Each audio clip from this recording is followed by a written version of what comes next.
bringing hope the world over. Hope Channel.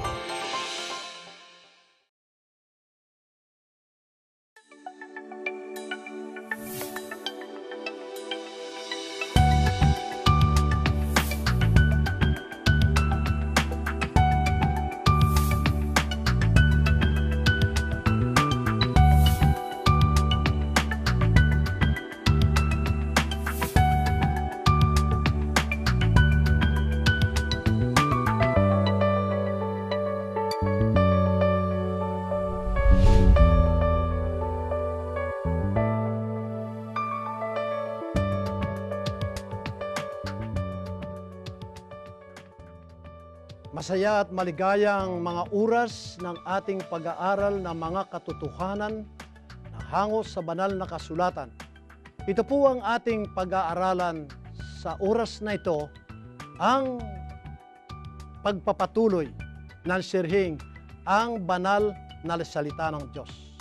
Ang aking pong pangalan, Pastor Guillermo Olyeska Gusilatar, isang ordinaryong pastor ng Seventh-day Adventist. Bago po tayo lubusang magpataot o magpalaot sa ating pag-aaral ngayon, akin muna kayong inaanyayahan na makisama na tayo'y manalangin. Hihilingin natin sa banal na Espiritu na bigyan tayo ng karunungan upang ating malamang muli ang salita ng Diyos at ang kanyang kahalagahan sa ating buhay. Tayo po'y manalangin. Dakila naming Diyos, amang banal na binubukalan ng tunay na karunungan, ng kapayapaan at ng buhay. Nagpapasalamat po kaming lumapit sa inyo ngayon sa lubos na pagpapakumbaba. Muli po naming bubuksan at bubuklatin ang ginintuang pahina ng inyong banal na salita. Bigyan po niyo, Panginoon, kami ng karunungan at malaman namin ang lalim at luwang ng inyong pagmamahal. Sana po, Panginoon, mapatanim ng malalim sa aming puso at isipan ang kahalagahan ng pagsasaliksik at pag-aaral at pagtalima na sinasabi ng salita ninyo. Ito po'y aming hinihiling sa pangalan ni Jesus. Amen. Minamahal na mga kaibigan, mga taga-subaybay at mga kapatid. Ngayong pong oras na ito ay ating ipagpapatuloy ang pangalawang sirhi na ating pinasimulan na paksa, ang salita ng Diyos. Ngayon po sa ating pagtalakay ay medyo mayroong mga technicalities na ating sasabihin. Ang tanging dahilan po ay sapagkat maraming mga tao ang nagtatanong, maaring nalilito. Gusto nilang makuha yung talagang papaano ba ginawa ang sinasabing Biblia. Atin pong binasa ng manakalipas na mga oras, yung una nating sirhi, na mayroong tatlong pangalan o pamagat ang Biblia. Ang una, dito po sa Isaias 34, versikulo 16, ang mga sulat na ito ay sinabing, ang aklat ng Panginoon na ito'y hindi nangangailangan ng iba pang mga aklat. Opo, sinabi ko na rin sa inyo, napakaraming mga aklat sa mundong ito. Kailangan ng tao, katulad ng sa medisina, katulad sa mga, sabihin nating, komersyo, mga engineering, socializing, sa politika. Pero mga kaibigan, kung ang pag-uusapan natin ay ang buhay na walang hanggan, yung ating pong minimiti, yung ating pong pinapangarap na masungkit sa darating na panahon, wala pong ibang libro na maaaring pagtiwalaan natin kung hindi ang sinasabing ang aklat ng Panginoon. Ngayon, ang padalawa na pangalan ng kalipunan ng mga sinulat na ito ng mga propeta.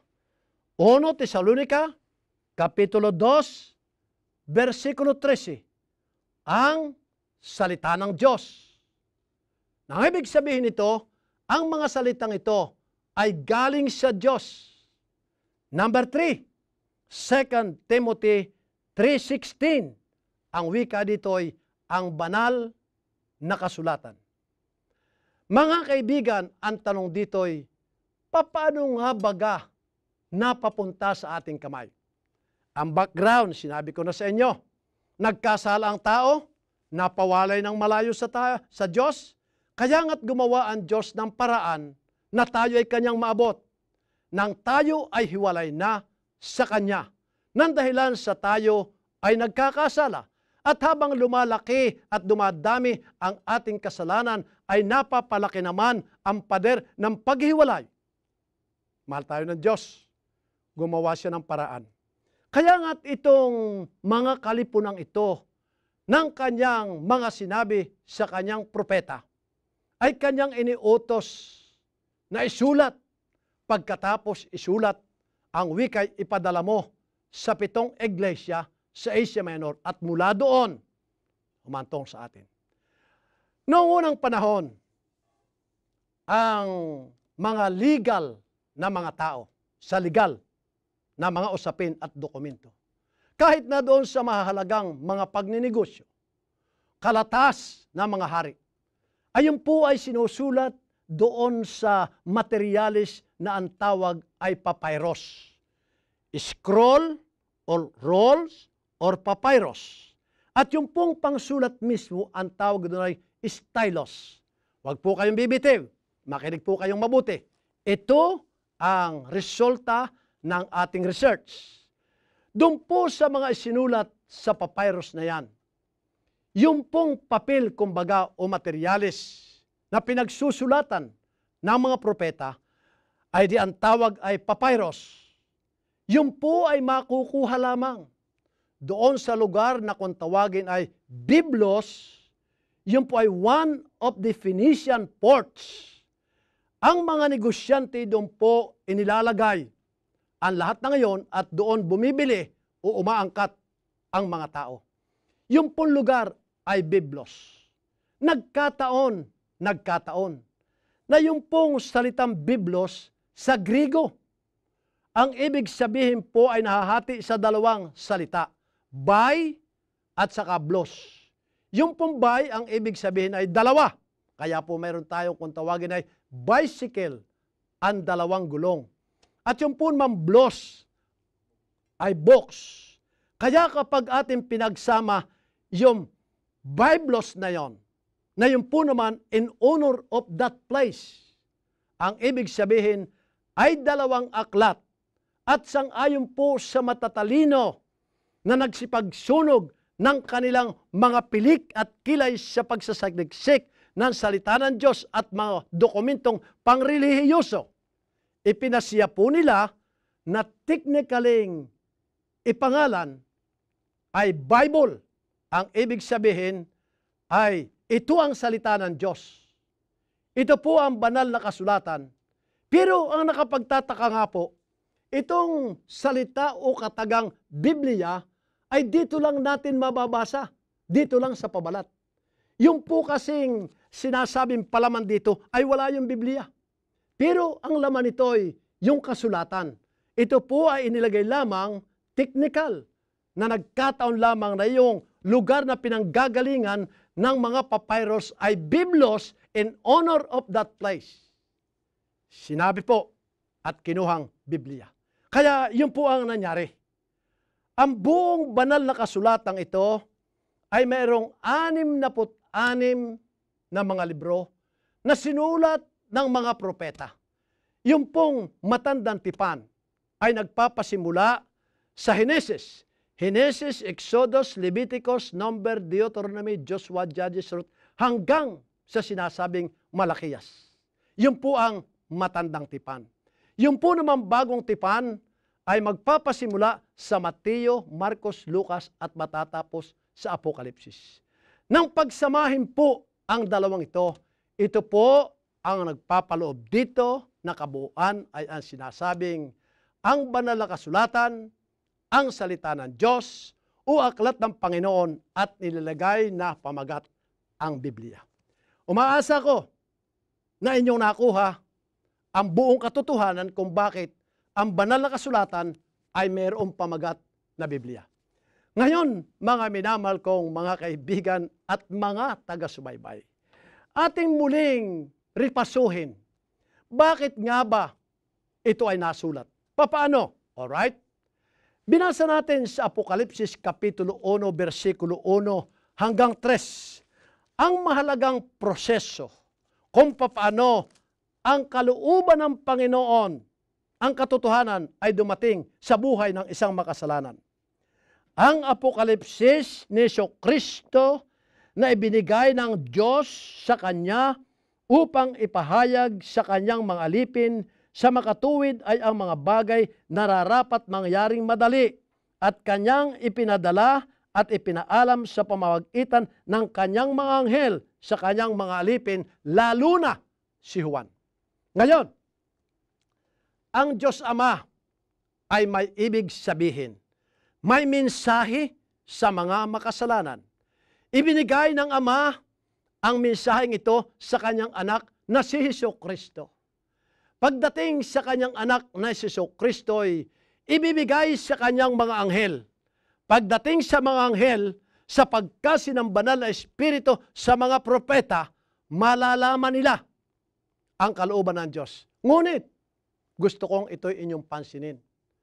Ang mga propeta ay mga taong mga nagkasala, may kahinaan.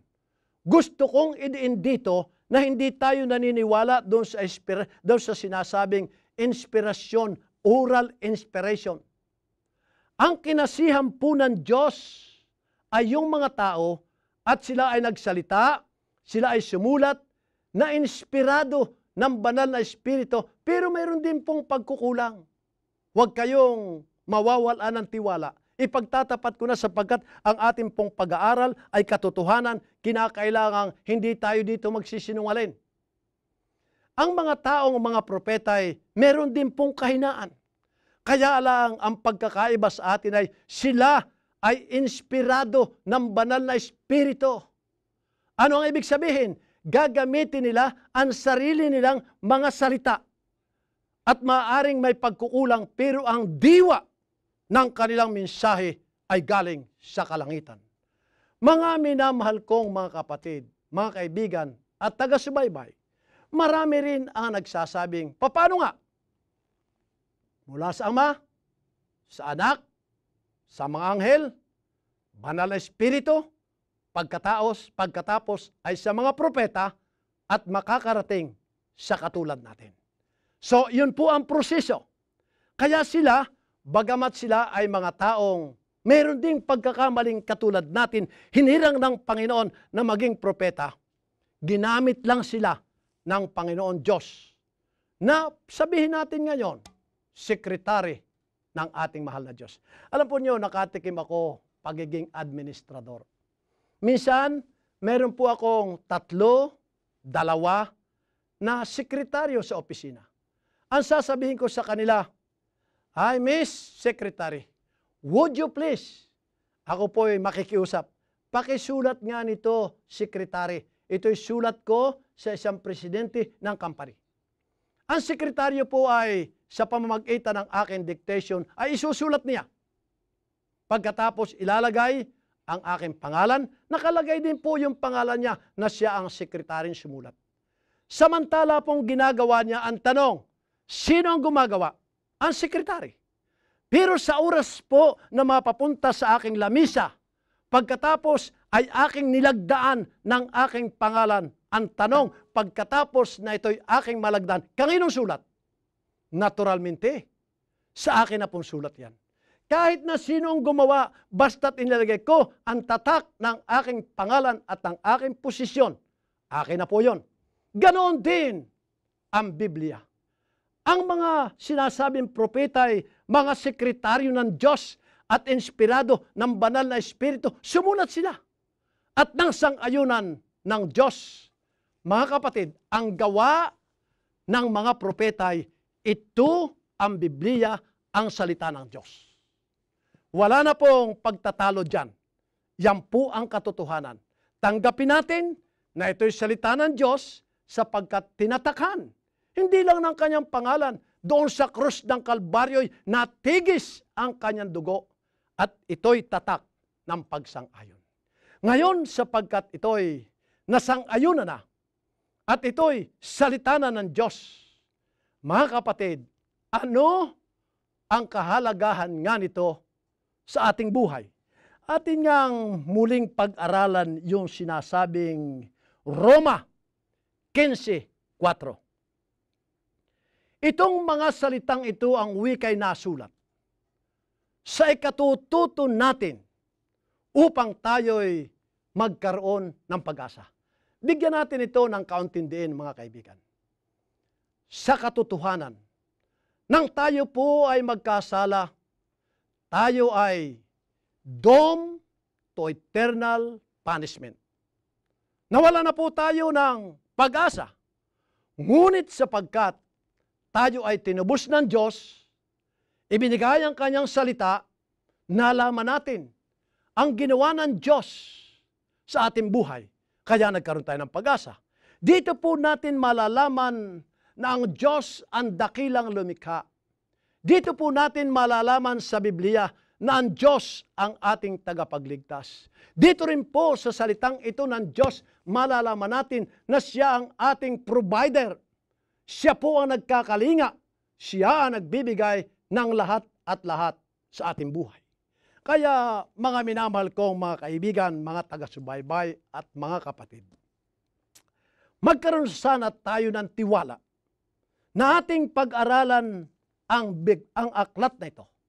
Narito at masusumpungan natin ang tunay na daan ng kaligtasan. Muli kong uulitin, mga kapatid, ang paraan ng pagsasaliksik ng banal na kasulatan. Marami po kasing nag-a-attempt na magbasa. Marunong bumasa, magagaling. Kaya lang po ay hindi nakararating sa pagkaalam ng katotohanan. Bakit? Ay ang hinahanap pa yung sariling kapritsyo nila. Yung mga pandibati, yung mga pansira sa ibang sikta ng pananampalataya. Hindi po yon ang layunin ng ating pag-aaral. Basta po ang una na ating gagawin. Sang-ayon nga sa ating binasa dito sa Juan 15:5. Ako ang puno ng ubas, ang sabi ni Kristo. Kayo ang aking mga sanga. Ang nananatili sa akin ay nagbubunga ng marami sapagkat kung ako ay wala at hiwalay kayo sa akin, wala kayong magagawa. Numero 1 na paraan sa pag-aaral ng salita ng Diyos, ang ating pong buhay ay ating ikonikta sa Diyos. Sa Panginoon Diyos sapagkat siya ang bukal ng ating buhay. Siya ang karunungan. At kapag tayo po ay nakakonektado na sa Kanya, natural na tayo po ay magkakaroon ng tiwala. Ating maiibigang basahin at pag-aralan ang Kanyang mga salita at dito naman mapapatiim ng malalim ang katotohanan sa ating buhay, tayo po ay magiging isang bagong nilalang. Una, konektado tayo sa Panginoon. Ano pa ang sabi rito? Maniniwala tayo na dapat ay ang banal na Espiritu ay ating hihilingin. Diba ang sabi sa Juan 14:16 hanggang 17, ang wika ni Kristo, ako ay dadalangin sa Ama upang bigyan kayo ng ibang mang-aaliw na siya ang sa inyo magpakailanman at siya rin ang magtuturo ng buong katotohanan. Siya rin, mga kapatid, ang magpapalaala sa atin ng ating buhay na gagawin. Ngayon, atin ang ibinigay ang ating sarili sa Panginoon. Naniniwala na tayo sa banal na Espiritu. Dadalangin tayo, mga kaibigan, at ang atin sasabihin, Panginoon, samantala pong aming pag-aaralan o aking pag-aaralan ang isang paksa na nasusulat sa inyong banal na kasulatan, bigyan mo po ako ng karunungan. Alisin mo sa akin ang pagkapuot. Alisin mo sa aking buhay ang pagkainggit, ang pananaghili. Inyo po, Panginoon, bakantihin ang aking pag-iisip pagkatapos ay inyong lamnan ng mga bagay na pangkalangitan. Mga kapatid, sinisigurado ko sa inyo, malalaman ninyo ang katotohanan. Kaya ngayon, umaasa ko na hindi nyo kakalimutan ang pag-aaral ng salita ng Diyos na ito'y ating hihilingin ang karunungan sa banal na Espiritu. Ang isa pang bagay na nais kong idiin, mga minamahal kong mga kapatid, bakit ba natin lubos na pag-aaralan ang salita ng Diyos? Ano ba? Ito ba'y may hangganan? Ating binasa mga kapatid, dito nga sa Mateo Kapitulo 5, versikulo 17.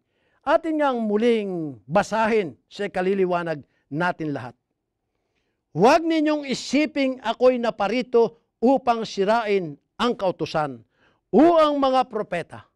Ako'y naparito hindi upang sirain, kundi upang ganapin.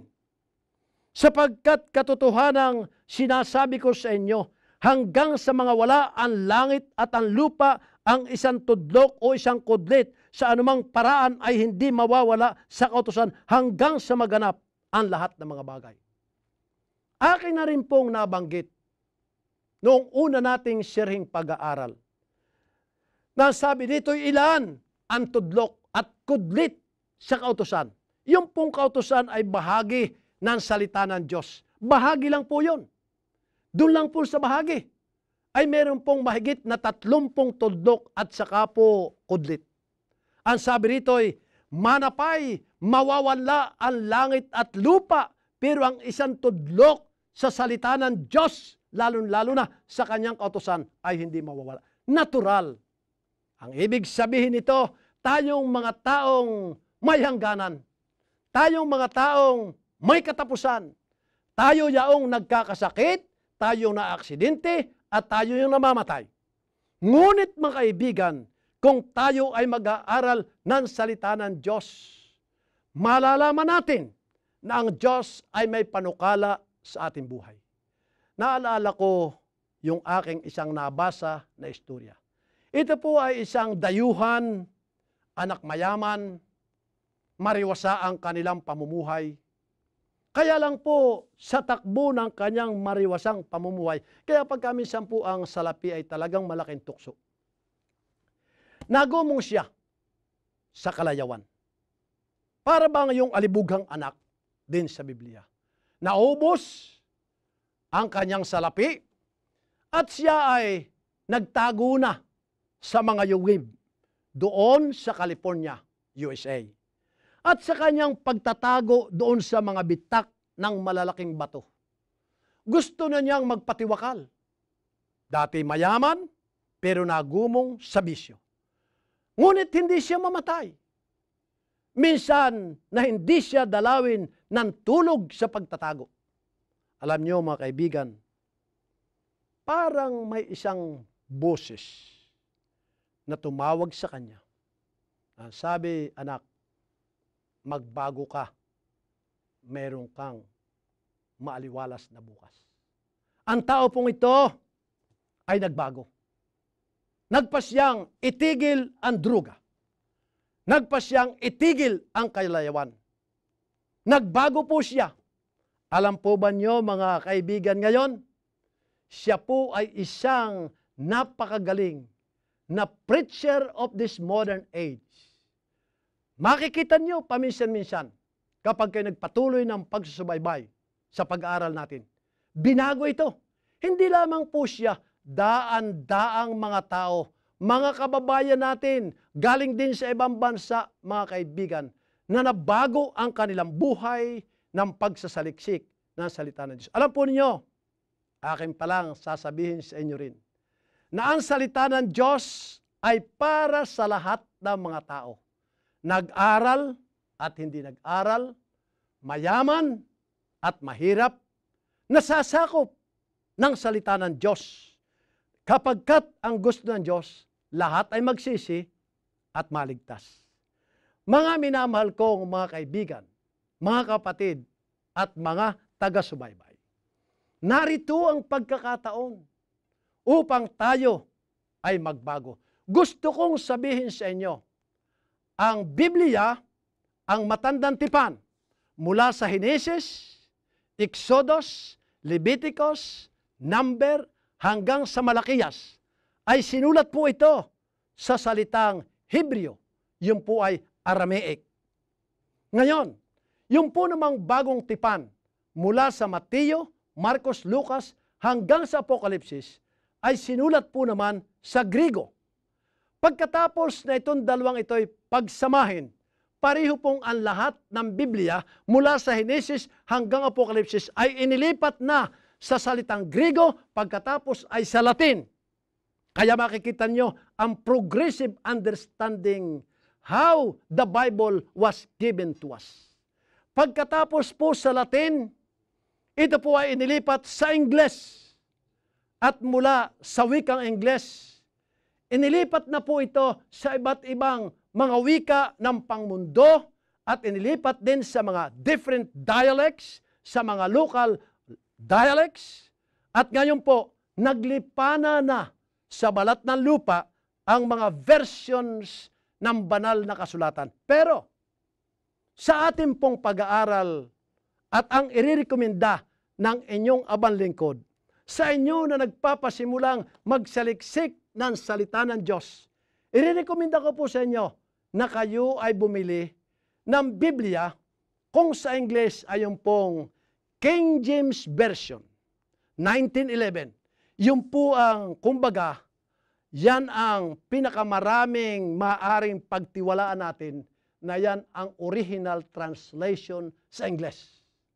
Malapit po yon sa talagang kasakdalan ng mga versions. Kasi po, gusto kong sabihin sa inyo at ipagtapat na mayroon pong mga salita dito, mga technical problems sa pagtatype o translation, pero ang diwa ay hindi po nababago. Liban na laang na mayroong isang grupo na kukunin yung kanilang filosofiya, ita-translate sa kanilang version ang Biblia ayon sa kanilang kagustuhan, yun po ay mabuti rin. Kung ang pag-uusapan natin ay mental calisthenics, yun po bang paglago ng ating sariling kaalaman. Kaya po sa aking personal na buhay, mayroon po akong version, iba't ibang version, at aking inihahambing. Ngayon, marahil ang sasabihin nyo, Pastor, bakit naman isa lang ang Biblia?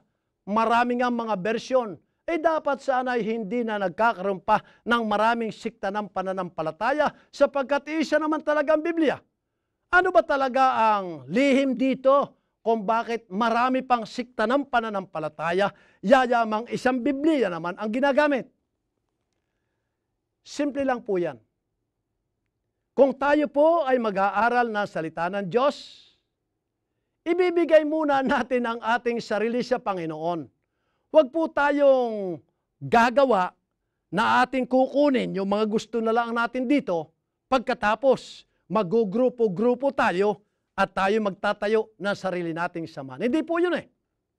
Ang puntos dito, atin pong lapitan ang banal na salita ng Diyos na mayroong bakanting pag-iisip, mayroong pusong nagmamahal, mapayapa ang buhay, at ang ating hihilingin sa Panginoon, pagkalooban tayo na ating matuklasan ang buong katotohanan, ang Diyos ay hindi malupit. Ang Diyos, mga minamahal kong taga-subaybay, ay mabait. Ang Diyos ay long-suffering God, merciful and gracious, ipagkakaloob ang hibik ng ating puso, mga kaibigan. Merong nagtatanong, Pastor, para man ding nang basahin ko ang bahaging ito ng Biblia at basahin ko ang bahagi ding ito, ay para silang nagkukontra. Ano ba yan? Yung bang Henesis at saka yung Apokalipsis, yung Mateo at saka Daniel, parang sila ay nagkakaroon ng banggaan, hindi nagkakasundo. Mga kapatid, sa oras na dumating sa inyong buhay, yung ganong problema, wala po ang problema, walang problema ang Biblia. Ang inyo pong isip ang may problema. Kaya sa puntos na ito, huwag sana po niyong pagbibintangan na yung si Mateo, si Marcos, si Lucas, si Juan ay hindi nagkakasundo sa ibang mga puntos. Nagkakasundo silang lahat sapagkat sila ay kinasihan pare-pareho ng banal na espiritu. Iba lang nga po ang sinasabi ng Pablo sa suhito. Iba rin ang sinasabi ng suhito. Yung mga continuation ng isang istorya ng kaligtasan ng tao. Kaya ulitin ko, kapag dumating po sa inyong buhay, yung puntos na bakit ang Biblia ay mayroong pagkakamali. Aaminin ko, may pagkakamali pagkaminsan sa nag-type. Pero yung diwa na nasa Biblia, diwa na masusumpungan natin, ang tunay na Diyos at ang daan ng kaligtasan, wala pong diferensya. At kapag igigiit pa natin na mayroong diferensya, ang may diferensya po ay hindi ang Biblia. Ang may diferensya ay ang ating isip at ang ating puso. Kaya sitil na po yon. Wala pong magsasabi na ang Biblia ay meron diferensya. Pag may diferensya, anong sabi ni Pastor Gorsi Ratar? Ang may diferensya ay ang puso at isip ng bumabasa. Minamahal kong mga kaibigan at mga kapatid, magpapatuloy tayo na atin ang napag-aralan kung paano napasa atin ang Biblia. Yung po ay noong mga 18th century, ayon din sa kalooban at guhit ng langit, na-discovery yung mga printing press na yan, na-discovery din ang Bible Society, kaya po yan ay kanilang nilimbag sa iba't ibang lingwahe at ipinamunbod. Pero, bago po yan mapapunta sa ating kamay, dumating ang kapanahonang napakahirap. Yung pong masumpungan na isang taong bumabasa ng salita ng Diyos, yung po ay pinapatay. Sinusunog po yan. Iniitsa sa kumukulong langis at pinapatay. Pero salamat sa Diyos, sapagkat nga ang pag-ibig ng Diyos ay higit sa pag-ibig ng makasalanan. Ang paraan ng ating Diyos ay mayroong kababalaghan at kahit na sawatain at gawin, puksain ang pamamaraan ng kaaway, ang Diyos po at ang kanyang paraan ay magtatagumpay sa wakas. Minamahal kong mga taga-subaybay, tayo po ngayon ay nasa padalawang serhi ng pag-aaral ng salita ng Diyos. At sa isang darating na panahon ay pagpapatuloy po natin sapagkat ito po ay 3 serhi. Ngayon sa oras na ito ay nais kong liwanagin, sariwain sa lahat nating tagapakinig na ang sinasabing salita ng Diyos ay may mithiin siya. Ang mithiin ng Diyos ay upang tayo nga ay magkaroon ng pag-asa. Ating basahin dito muli yung 2 Timoteo, Kapitulo 3, versikulo 15 hanggang 16. Tingnan po natin ang ating kalagayan sa puntos na ito. 2 Timoteo, Kapitulo 3, versikulo 15 at 16. At mula sa pagkasanggol ay iyong nalalaman ang mga banal na kasulatan na makapagpapadunong sa iyo sa ikaliligtas sa pamamagitan ng pananampalataya kay Kristo Jesus. Ang lahat ng mga kasulatan ay kinasihan ng Diyos, ay mapapakinabangan din naman natin sa pagtuturo, sa pagsansala, sa pagsaway, sa ikatututo na nasa katuwiran. Ano ang talagang adhikain ng Diyos at kanyang niloob na mapasa ating mga kamay? Meron pong sinasabi sa isang bahagi ng Biblia na hindi po natin makikita ang Diyos sapagkat siya banal na banal, tayo makasalanan, at kapag nakita natin, tayo ay mga pupugnaw, tayo mamamatay. Kaya niloob niya na mapapunta sa atin ang salita niya. At sa ating pag-aaral, ang wikay, at mula sa pagkasanggol. Ang ibig sabihin, tayo po ay maaring kahit nasa ating pinakabanga bata sa sanggol, kapag ating tinuruan ng tungkol sa Biblia, siya po ay matututo. Ang pagkakamali lang po natin, huwag naman kayong magagalit sa atin, at ito'y aking inaamin. Tayo mga Pilipino, at hindi rin lang Pilipino, lahat ng rasa ng tao. Sa halip ng ituro natin ay aral ng Biblia sa ating mga sanggol. Abay hindi, ang itinuturo po natin ay ang kalayawan. Pasensya na kayo kung bibigyan ko kayo ng isang practical na halimbawa. Halimbawa ay tayo'y mayroong apo na maliit pa, bago lang po lumalakad. Ano ang ating gagawin? Pagpunta natin sa mall, tayo po ay bibili. Ano ang ating binibili? Yung po bang mga damit na hubad? Yung mga damit na kitang katawan. Isusuot po natin sa sanggol. At tayo po ay nakangiti na sasabi, sige, apo, sige anak, sayaw. Tarararararan, sasayaw. Tuwan-tuwa tayo. Ano bang itinuturo natin dyan? Tinuturo natin sa murang isipan ng bata na ikaw ay maging salunira balang araw. Na ikaw ay maging kalayawan ang iyong buhay. Ay kung nga itinuturo natin sa ating mga anak, apo, narito ang Biblia, Genesis, Exodus, Leviticus, Number, Deuteronomy, Joshua, Judges, ay di meron tayong buhay na walang hanggan. Malaki ang problema natin, mga kaibigan.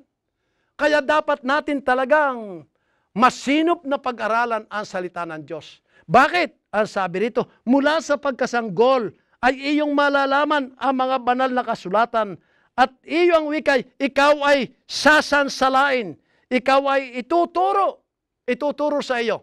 Halimbawa, ikaw ay hindi marunong manalangin. Ituturo sa iyo ang paraan. Tatawag ka sa Diyos. Ituturo sa iyo ang paraan.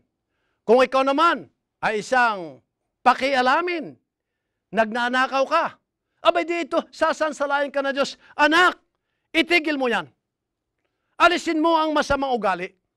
At ang Biblia ang magtuturo. Hindi po magtuturo ang teleserye. Hindi ko naman sinisira ang mga television program. Pero at yan po ay nakakaliw.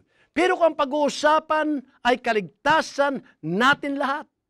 At atin susungkitin na minimithi natin ay ang langit na bayan.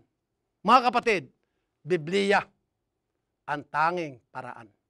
Minsan, nang kami po ng aking kasama sa opisina, ay nagpunta sa isang itinerary place. Doon po sa aming tinirahan ay mayroon namang kaya yung aming napuntahan na tinirahang bahay. Ay sa amin pong malapit ng pagkain, meron silang mga anak.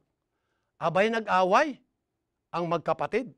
Talagang napahiya ang mga magulang. Alam po ba niyo ang sabi sa akin ng aking kaibigang matandaring pastor? Ay kinuhit ako, lihim na sinabi at ibinulong, Pastor, ang mga batang ito kulang sa pag-aaral ng salita ng Diyos. Napaisip ako ng malalim. Tama? Ay bakit? Ang naroon sa tahanan ay television diyan, television dito, kung anong mga kaaliwan, ngunit wala ang salita ng Diyos. Ang mga larawan ay naroon ang mga boxing, naroon ang basketball, naroon ang baseball, naroon ang lahat ng ball. Eh anong mapupura natin dyan? Mga kaibigan, hindi ako namumula. Maganda ang basketball, maganda ang mga sport. Ngunit, may makikita ba sa ating tahanan na palamuti man lang na nakita ang salita ng Diyos? Upang ang ating mga musmos na mga anak, sapagkat ang sabi rito ay mula sa pagkasanggol ay malalaman ang mga banal na kasulatan na ito ay sa kadudunong niya. Halina, mga magulang na may anak, maaari po bang ako'y makiusap sa inyo? Na mula sana ngayon, baguhin natin ang aura ng ating tahanan. Baguhin natin ang mga dekorasyon. Alisin na natin ang iba, bawasan natin ang iba. Ang ilagay naman natin ay mga bagay na pangkalangitan. Mga bagay na mayroon tayong makukuhang moral. At ito po ang sinasabi ng salita ng Diyos upang tayo'y ituro, sansalain, at maging makatuwiran ang ating pamumuhay. Giliw na mga taga-subaybay, ito ang aking ipinapakiusap sa inyo. Patuloy nating buksan ang salita ng Diyos at dito natin makukuha ang ligaya ng ating buhay.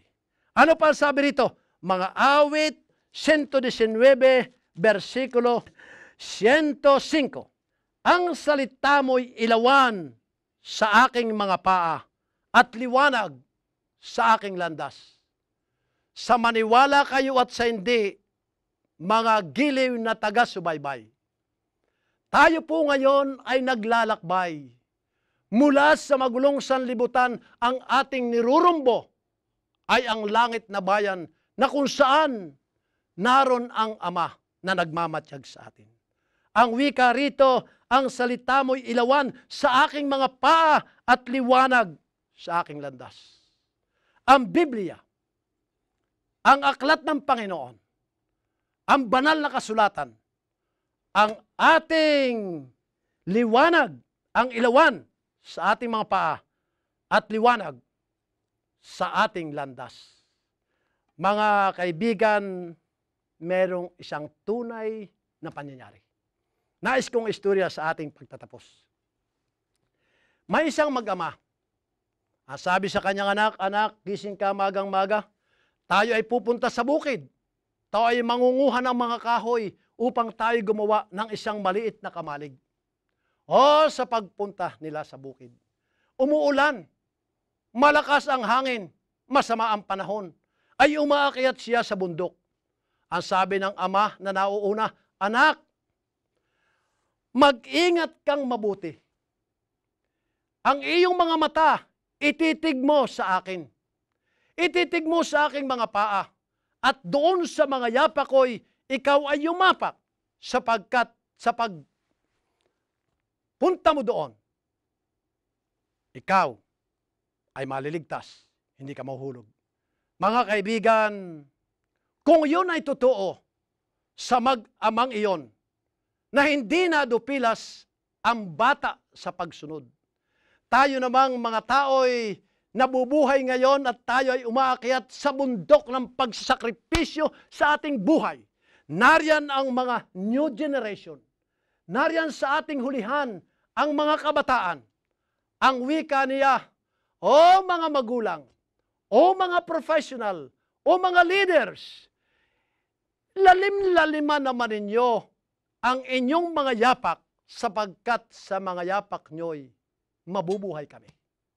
Ang aking panawagan sa lahat, giliw na mga kaibigan, dumating na tayo sa panahon na ating bigyan ng tunay na kulay, tunay na liwanag, ang pag-aaral ng salita ng Diyos. Dito natin makukuha ang tunay na paraan ng pagkakilala sa ating tunay na Diyos, manlalalang, tagapagligtas, at provider ng lahat ng ating mga pangangailangan. Mga kaibigan, ito ang aking hamon sa inyo. Halina at huwag kayong makakalimot. Magsaliksik ng salita ng Diyos. Tayo po'y manalangin, mga kaibigan. Mahal na Diyos, katatapos po lamang ng aming pag-aaral ng pangalawang siyerhi, ang kahalagahan ng katotohanan tungkol sa inyong banal na salita. Amin pong ipinapakiusap na itatak ninyo ng malalim sa aming puso at sa aming isipan ang kahalagahan ng pag-aaral, pagsasaliksik, at pagsasakabuhayan ng mga simula ng buhay na nasa inyong banal na salita. Patawarin niyo kami sa aming kasalanang nagawa, Panginoon. Mula ngayon, likaan mo kami ng bagong puso, bagong pag-iisip, bagong pakiramdam. Opo, isang buhay na kasama niyang lumalakad sa araw-araw. At kung dumating ang panahon na matapos na ang gawain, matapos po sana ito sa aming mga puso at kami inyong iligtas sa inyong pagdating. Ito po ay aming hinihiling sa pangalan ni Jesus. Amen. Maraming salamat po mga minamahal na mga kaibigan, mga kapatid, at giliw na taga-subaybay sa inyong pakikisama sa akin sa oras na ito. Ito po'y utang na loob ko sa inyo.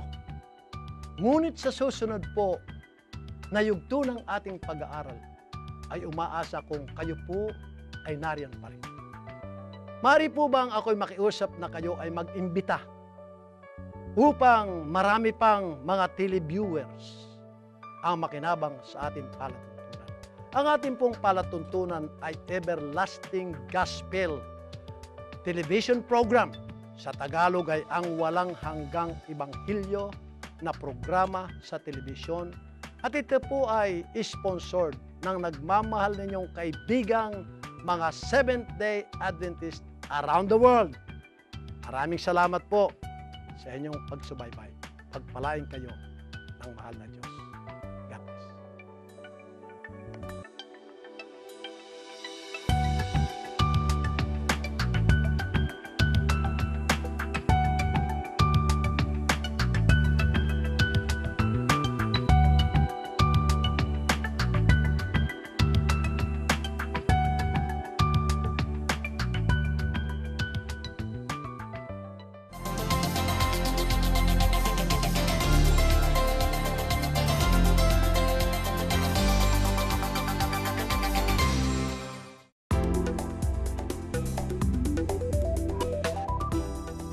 So the advertisers tell you that taking alcohol makes you feel great? Alcohol is called a social lubricant because it depresses the central nervous system, decreasing inhibitions. This sets the stage for one to become the life of the party. Coordination and judgment are impaired at even low doses of alcohol just after one drink. So disinhibition begins early. As intake increases, rowdiness, abusiveness, difficulty in walking and coordination worsen. Further intake leads to further depression of the brain with stumbling, collapse, and even coma. If the alcohol dose is high enough, death may occur. A hangover with vomiting, headache, regrets, and possible injuries is what so many drinkers wake up to the next morning. Why not feel good all the time? Avoid the dangers of alcohol. You can break the habit.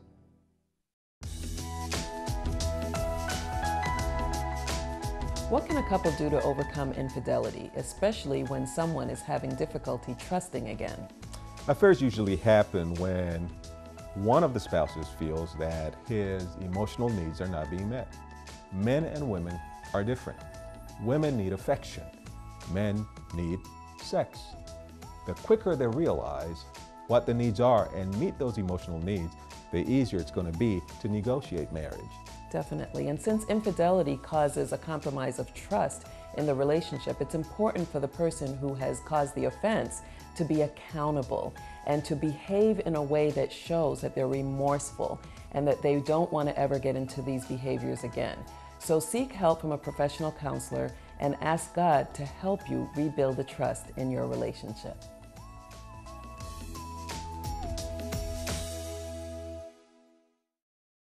You are cordially invited. Every Saturday, Seventh-day Adventists around the world meet together to worship God, and we invite you to join us in Sabbath worship. The first part of our worship service focuses on in-depth group Bible study. We call this the Sabbath School. The Divine Worship service features the Bible preaching service led by the pastor or a local elder. The entire service features prayer, enthusiastic singing, music, and fellowship. We extend a warm invitation for you to join us. Circling the Globe with Hope. Hope Channel.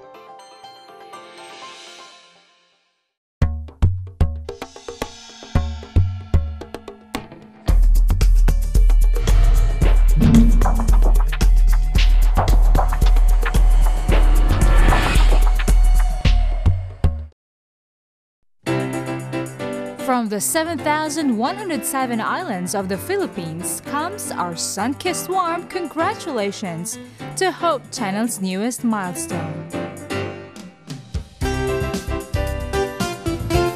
We are proud to be a part of the Hope Channel team. This is the Lord's work. He will carry us through. And Team Philippines is with you all the way. To the worldwide ministry of the Hope Channel, Mabuhay!